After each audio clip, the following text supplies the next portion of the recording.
Queridos alunos, tudo bem com vocês? Vamos dar início a mais uma aula de Direito Civil. Hoje vamos falar sobre atos ilícitos, né? Na aula passada nós falamos sobre a teoria do fato jurídico, falamos ali dos principais conceitos, falamos um pouquinho sobre o conceito de ato ilícito, mas hoje a gente vai ver com um pouco mais de detalhes o que é esse ato ilícito, quais as consequências para o mundo jurídico, na área civil pelo menos, e também quando a gente tem situações que não são considerados atos ilícitos pelo nosso ordenamento jurídico. Antes da gente começar, eu só quero fazer uma ressalva, eu quero que vocês se lembrem que nós não estamos falando de crimes aqui. Nós não vamos entrar na esfera penal, nós estamos falando da área civil, portanto vamos falar de atos ilícitos. Às vezes vocês podem verificar que esse ato vai ser o mesmo que a gente vai ver lá na área criminal também, mas existem atos que são atos ilícitos, mas que não são considerados crimes, então não vamos confundir esses dois conceitos para a aula de hoje, beleza? Vocês vão ver que tem bastante semelhança, mas é importante a gente ter bem nítido na nossa mente que o ato ilícito no direito civil, ele é um ato contrário ao ordenamento jurídico que está violando o direito de alguém. E esse conceito que a gente vai ver está lá no artigo 186 do CPC, do Código Civil, perdão.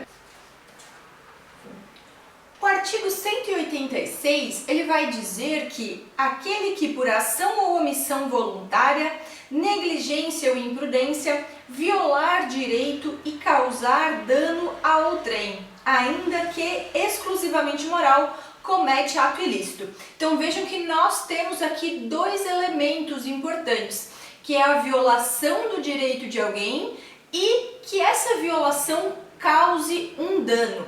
Isso que a gente precisa ter muito certo na nossa cabeça.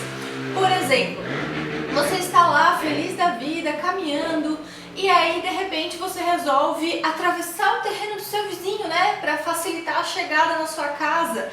Você passou um pouquinho ali, né, pelo terreno dele, atravessou para pegar um atalho e chegou na sua casa. E aí, com essa chegada na sua casa, beleza, não aconteceu nada, de repente o seu vizinho diz: olha, você praticou um ato ilícito, você atravessou o meu terreno, eu vou te processar. Bom, peraí, vamos analisar esse fato. Você praticou um ato contrário aí ao ordenamento, mas você causou dano a esse seu vizinho ao você atravessar? Se você não causou nenhum dano, se ele não foi de alguma forma prejudicado com relação a isso, e aí vamos pensar que nem sequer um prejuízo moral, né?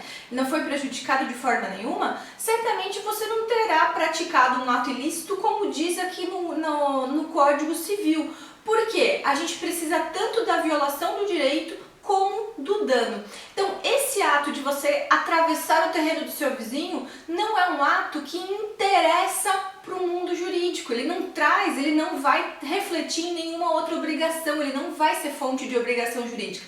Ele não vai causar nenhuma daquelas situações que a gente viu nas primeiras aulas, né? Não vai trazer aí uma modificação, uma criação ou uma extinção de direitos. Então ele não vai ser um ato que vai interessar pra gente enquanto estudiosos do direito civil.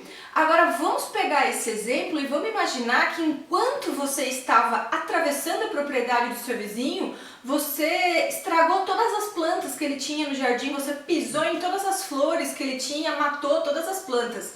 Você foi assim, pulando de flor em flor no terreno dele. Opa, peraí. Aí a gente tem um dano já, né? Além de você ter entrado na propriedade dele, você causou um dano. Ok, pode não ser um dano muito significativo, né? Vamos pegar o exemplo hipotético, mas vamos supor que aconteceu alguma coisa e você matou o cachorro dele. Trágico, né? Mas enfim, aconteceu algo, ou então você quebrou uma obra de arte, você esbarrou numa estátua que ele tinha e essa estátua estava na família dele há gerações, tinha um valor inestimável. Bom, nesse caso, o fato de você atravessar o terreno dele causa aí uma violação ao direito e você vai associar o elemento dano, você destruiu a estátua dele. Então, neste caso, estamos falando aí de um ato ilícito e a questão-chave do ato ilícito para o direito civil é que ele é uma fonte de obrigação, porque a partir do momento em que você comete um ato ilícito, e aí o código vai falar, mesmo que esse ato ilícito seja somente moral, né, cause um dano somente moral, então você não precisa ter feito nada que tenha machucado ou que tenha dado um prejuízo de fato, mas vamos supor que você proferiu ofensas publicamente a esse seu vizinho, né? Você saiu na rua dizendo isso é um absurdo, ninguém vale nada, enfim, proferiu ofensas que eu não vou repetir aqui, mas você causou um dano à moral dele. Então, a honra dele, né? A imagem dele naquela comunidade. Então aí você está praticando cometendo um dano moral. E isso também é protegido pelo direito civil. Então sempre que você violar o direito de alguém e cometer esse dano, ainda que seja só um dano moral, vai surgir uma fonte de obrigação aqui no direito civil. Você vai ser obrigado então a indenizar ou a ressarcir o prejuízo, né? Se você não tiver, se for algo que não tem como ser ressarcido, por exemplo, se for simplesmente o valor da estátua, você consegue ressarcir o prejuízo. Mas tem coisas que você não tem como ressarcir, porque elas não têm valor. Por exemplo, o fato de essa estátua estar na família do seu vizinho há gerações, ou então a honra, né, dele que foi violada ali na comunidade, a imagem dele que foi violada, isso não tem como ser ressarcido, então vai precisar ser indenizado. Eu vou dar um spoiler para vocês aqui, porque essa teoria do ato ilícito no direito civil que a gente está estudando hoje, ela tem relação direta com uma outra disciplina que vocês vão ver mais adiante no curso, que é a disciplina de responsabilidade civil, que é justamente essa obrigação de indenizar ou ressarcir. E a previsão legal, não se preocupem que isso não é o objeto da nossa aula, mas eu só quero contar para vocês, né? Esse artigo que trata do ato ilícito, ali o 186, muitas vezes a gente vai usar ele combinado com o artigo 927 do Código Civil, que o artigo 927 vai dizer pra gente que aquele que por ato ilícito, então o que está lá no 186 e no 187, que a gente vai falar daqui a pouco, causar dano ao trem, fica obrigado a repará-lo. Então é aí que surge esse dever de reparação do dano. Então, basicamente, o que interessa pra gente no direito civil é que a partir do momento em que você cometeu esse ato ilícito, ou seja, você causou um dano a alguém, vai surgir aí uma fonte de obrigação. Vai surgir uma relação jurídica entre essas duas pessoas. Você e o seu vizinho vão ter agora uma relação jurídica, porque vai surgir uma obrigação sua com relação a ele de reparar esse dano. Por isso que esse ato ilícito vai interessar aqui para o direito civil, porque a gente vai fazer surgir aí, né, vai ser criado um direito, né, vai criar uma relação jurídica entre essas duas pessoas. Outra situação de ato ilícito é o que está lá no artigo 187. O artigo 187 ele não vai falar da violação do direito, mas ele vai trazer uma outra situação para a gente, que é o abuso de direito. Vamos ver o que diz o artigo 187 então.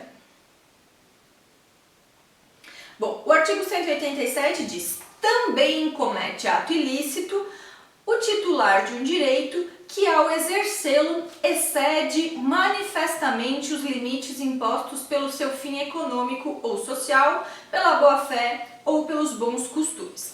Vejam que nesse caso é diferente. Você tem um direito, você está exercendo esse direito, mas ao você exercer esse direito, você está indo além do que você pode fazer. Você está indo além e ao você ir além, você viola o direito de outra pessoa. Mas basicamente você não está só violando, né? Você não está ali, por exemplo, atravessando a propriedade do seu vizinho, invadindo a propriedade dele. Nesse caso, você tem um direito e você está indo além do que a lei garante com relação ao que você pode fazer. Um exemplo bem fácil de a gente entender essa situação é um caso, por exemplo, de um credor. Vamos supor que você tem que você fez algumas compras parceladas numa loja E essa loja, portanto, é sua credora, né? Você está lá devendo uma determinadas parcelas, mas você está pagando normalmente o valor, né? Os valores que são devidos ali. Você tem prestações que vão de agora até daqui a 3 meses. Vamos supor que em um determinado momento essa loja começa a antecipar essa cobrança e ela começa a te cobrar aquelas prestações que ainda não venceram. Quando o credor cobra uma dívida antes do seu vencimento, ele está abusando de um direito, porque ele tem o direito de cobrar, o credor tem o direito de cobrar a sua dívida, só que ele não pode desrespeitar o que foi pactuado entre as partes. Então, se foi estabelecido que os pagamentos seriam futuros, o credor não vai poder cobrar uma dívida ainda não vencida. Isso está exclusivamente, inclusive expressamente previsto lá no artigo 940 do CPC, do Código Civil. Meu Deus, várias vezes estou falando CPC hoje, né? Estou com CPC na cabeça. Perdão, no artigo 939, que vai dizer: o credor que demandar o devedor antes de vencida a dívida, fora dos casos em que a lei o permita, ficará obrigado a esperar o tempo que faltava para o vencimento, a descontar os juros correspondentes, embora estipulados, e a pagar as custas em dobro. E aí o 940 também fala: aquele que demandar por dívida já paga, no todo ou em parte, sem ressalvar as quantias recebidas ou pedir mais do que for devido, ficará obrigado a pagar ao devedor, no primeiro caso, o dobro do que houver cobrado e no segundo, o equivalente do que dele exigir, salvo se houver prescrição. Então, basicamente, o código vai, inclusive, imputar aí uma consequência, né? Vai dizer, olha, se o credor abusar do seu direito, cobrar uma dívida aí que já foi paga, ele vai ter que ressarcir em dobro o seu consumidor aí que foi prejudicado. De qualquer forma, não só nesse tipo de situação, mas se, por exemplo, esse credor ele está cobrando a dívida e aí ele tem o seu direito, mesmo que você se torne inadimplente. Vamos pegar então nesse exemplo, vamos supor que a sua dívida venceu e você não pagou essa dívida, você de fato não pagou, você está devendo, você se tornou inadimplente, mas o credor começa a praticar atos abusivos. Aí o credor ele tem o direito de te cobrar, né? Afinal de contas, a dívida existe e não foi adimplida, então o credor está na razão aí de fazer a cobrança. Mas vamos supor que ele começa a abusar, começa a colocar na rádio que você deve, que você é um mau caráter, porque você deve, que você deveria honrar suas dívidas, e começa a propagar isso para toda a comunidade, falando mal de você, porque você está inadimplente com relação àquela dívida que você não pagou. Isso é um exemplo claro aí de abuso de direito. O credor tem o direito de te cobrar, mas ele não pode abusar também dessa situação, ou seja, ele não pode ir além do que é necessário para obter essa dívida, o ressarcimento, o pagamento dessa dívida, né? Até porque existem meios legais aí para se promover a cobrança, né? Ele pode ir tanto por meios extrajudiciais, como protesto, inscrição em cadastro de inadimplentes, como também promover as medidas judiciais cabíveis. Então, se ele estiver praticando uma conduta que é além do que é devido, nesse caso também vai estar praticando um ato ilícito. E esse ato ilícito a gente vai chamar de abuso de direito, que é o que está lá no 187. Mas nem tudo nessa vida é ato ilícito, minha gente. O código também vai trazer pra gente situações que são excludentes de ilicitude. Situações em que mesmo que você viole o direito de alguém e mesmo que você cause dano, o código não considera isso como um ato ilícito, justamente por conta de alguma das situações previstas ali no artigo 188. E quais são essas situações? Vamos dar uma olhadinha ali no que diz o artigo 188 do Código Civil. Bom, ele vai dizer expressamente: não constituem atos ilícitos. E aí no inciso 1º vai falar pra gente que não constituem ato ilícito os praticados em legítima defesa ou no exercício regular de um direito reconhecido. Bom, o caso de legítima defesa é bem tranquilo, né? Você está fazendo isso para se defender ou defender outra pessoa. Então, se você está se defendendo aí de uma situação, você pode tomar as medidas na proporção que for necessária. Lembrem-se que existe uma linha que vai definir o que é legítima defesa e o que é esse abuso desse direito, né? O que é o excesso de legítima defesa. Então, por exemplo, se vem alguém praticar algum ato criminoso contra você e você toma uma medida necessária para impedir que esse ato seja praticado, você vem assaltar, a pessoa vem te assaltar e você dá uma paulada na cabeça dela.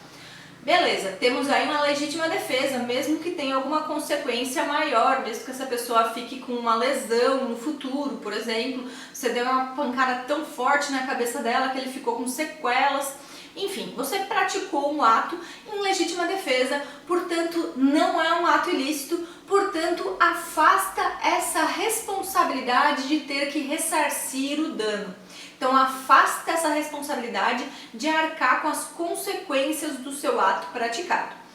Agora que fique claro, se por exemplo veio um sujeito e te atacou, né, para te assaltar e você amordaçou a pessoa, ficou fazendo tortura por 5 dias, né, você conseguiu pegar esse criminoso, ficou fazendo tortura aí por 5 dias, depois de 5 dias de tortura você esquartejou o sujeito e dividiu um pedaço do corpo em cada lugar da cidade.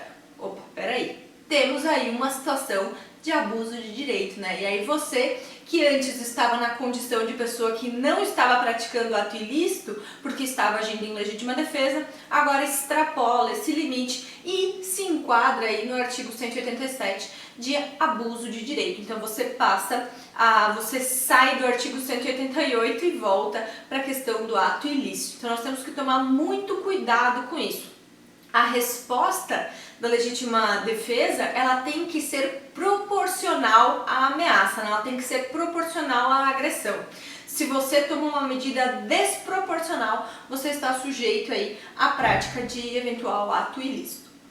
Com relação ao exercício regular de um direito reconhecido, também é a mesma situação que a gente falou ali com relação ao abuso de direito, né? Você, a partir do momento em que você pratica todos os atos que são adequados a garantir o seu direito, está tranquilo, você está exercendo regularmente o seu direito. Então vamos supor que você, credor, né, dessa dívida que o seu cliente inadimpliu, né, está te devendo, portanto, aí uma quantia em dinheiro.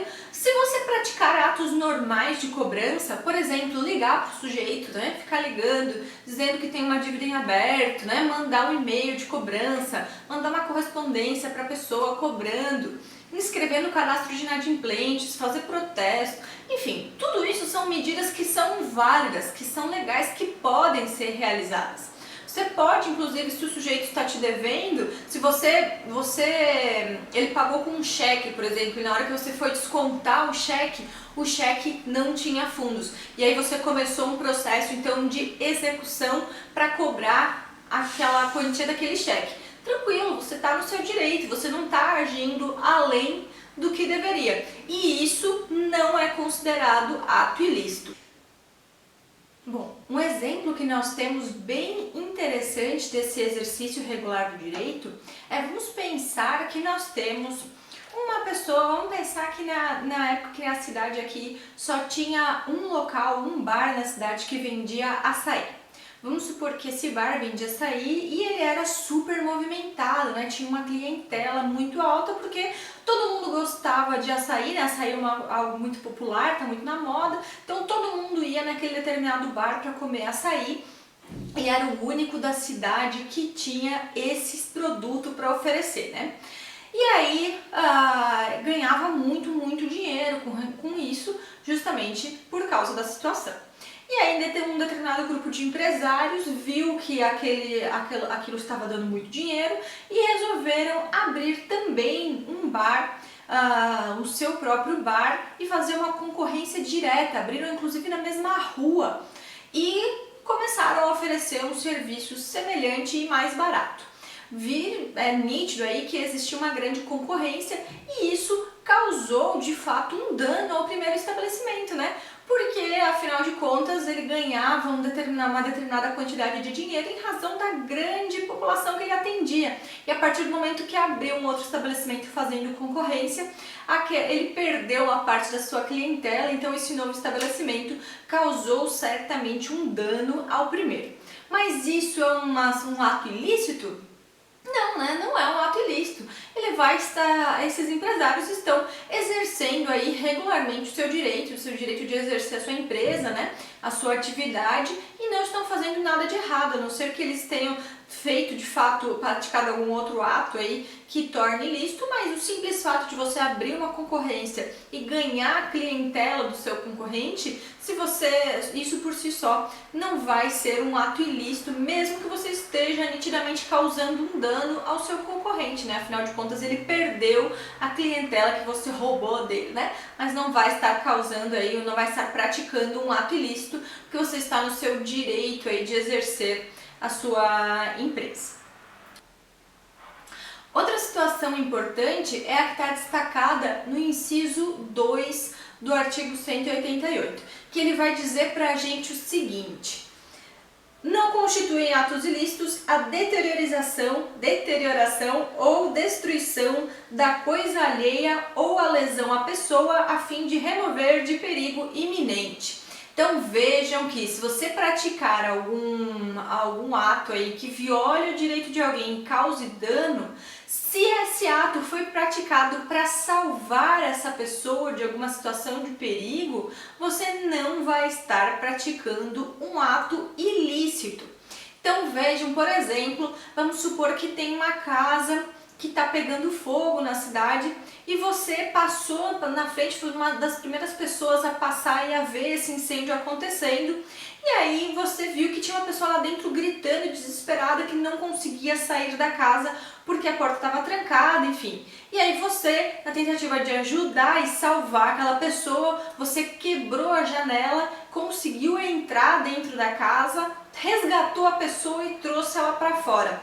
Só que ao você trazer ela para fora, a pessoa se cortou ali com os vidros que ficaram ainda de resquício da janela quebrada que você quebrou para conseguir entrar.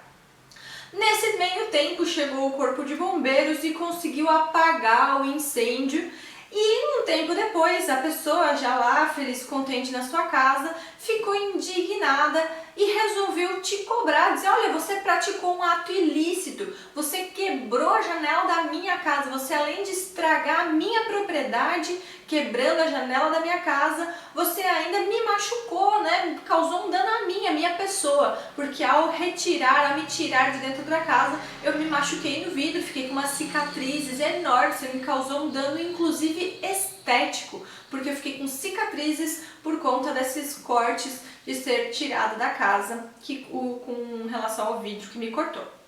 Nesse caso, a pessoa praticou um ato ilícito, você tentando salvar a vida daquela pessoa, praticou um ato ilícito?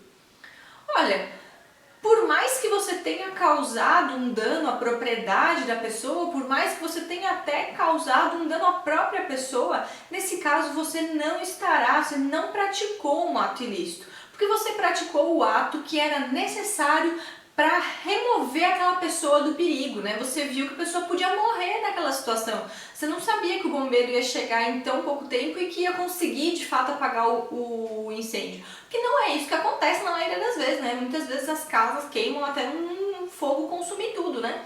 E os bombeiros, às vezes, não conseguem conter rapidamente. Então, você, na tentativa de salvar aquela pessoa, praticou esses atos e certamente vão estar protegidos aí pela excludente de ilicitude. Então você não estará praticando um ato ilícito.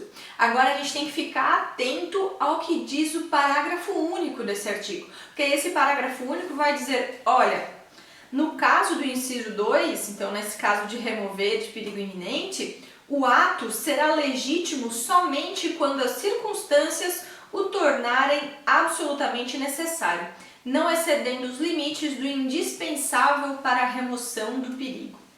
Então é uma situação diferente se você pratica um ato além daquilo que você precisava fazer para proteger aquela pessoa. Então vamos dar um exemplo bem esdrúxulo aí, né? Agora que estamos em tempo de quarentena, em tempo de coronavírus, vamos supor que você tomou conhecimento aí que o seu vizinho, que a família está contaminada, e aí contaminou aí com o coronavírus, e o que você propõe, o que você faz para proteger essa família? Você resolve colocar fogo na casa, porque você viu alguns vídeos na internet que o fogo queima o vírus, né? O fogo vai deixar tudo zero de vírus, e aí você resolve colocar fogo na casa dessa família para proteger elas do perigo do vírus.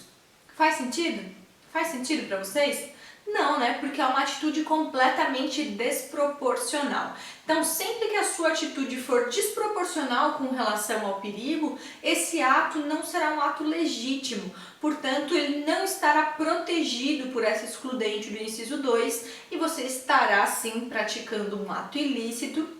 E por conta disso, surgirá aí a obrigação de reparar o dano. Então a gente tem que ficar bem atento a isso. Também é importante a gente ficar atento a uma outra situação, que é quando a gente coloca alguma pessoa em risco, por exemplo, para tentar proteger alguma coisa, tentar proteger um bem. A gente tem que lembrar que no nosso ordenamento, que é pautado pela Constituição Federal, né, a gente vai basear, a gente tem que sempre lembrar que quando a gente estuda o direito civil, a gente estuda o direito civil com uma interpretação sempre à luz da Constituição.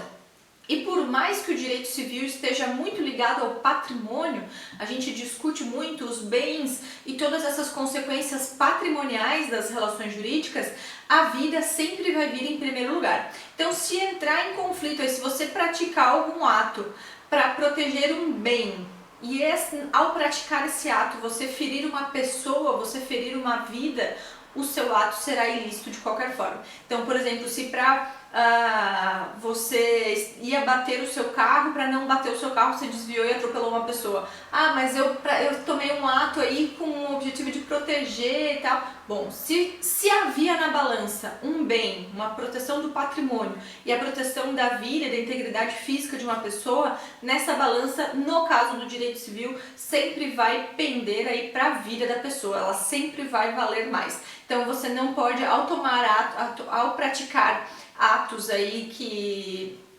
possam causar danos a outra pessoa, no intuito de proteger, a gente tem que sempre ter bastante atenção com relação a isso.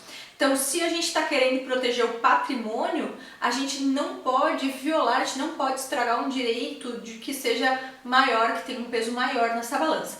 Então, a gente pode, para salvar a vida de uma pessoa, estragar o seu patrimônio, mas a gente não pode, para salvar o patrimônio, estragar a vida. Então, a gente tem que sempre ficar bem atento com relação a isso. E vamos sempre lembrar que esses atos ilícitos aqui que a gente viu, eles surgem no direito civil, né, vai fazer surgir essa obrigação de reparar esse dano. Então é isso que vai ter, por isso que eles são atos que interessam aí ao nosso mundo jurídico, porque eles, seja por conta de uma violação de um direito, ou seja por conta de um abuso de um direito, independente de qual dessas situações, o 186 ou o 187, né, violação do direito ou abuso de direito, a consequência é causou um dano, violou o direito, praticou um abuso de direito e causou um dano. E aí desse dano surge aí uma relação jurídica, que é justamente decorrente da obrigação de reparar esse dano.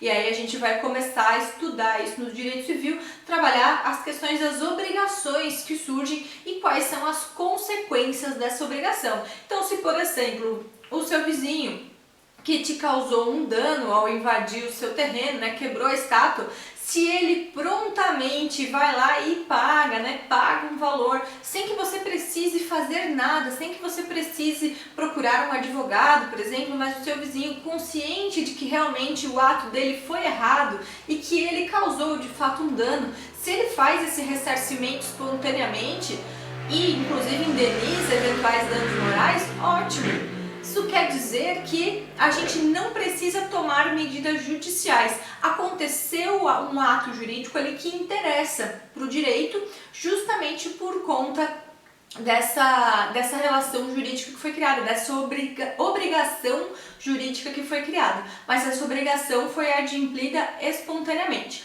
O problema maior acontece quando essa obrigação não é adimplida espontaneamente. E aí vocês vão ver lá nas próximas disciplinas de Direito Civil quais as medidas que vão ser possíveis aí para obter o adimplemento dessa obrigação.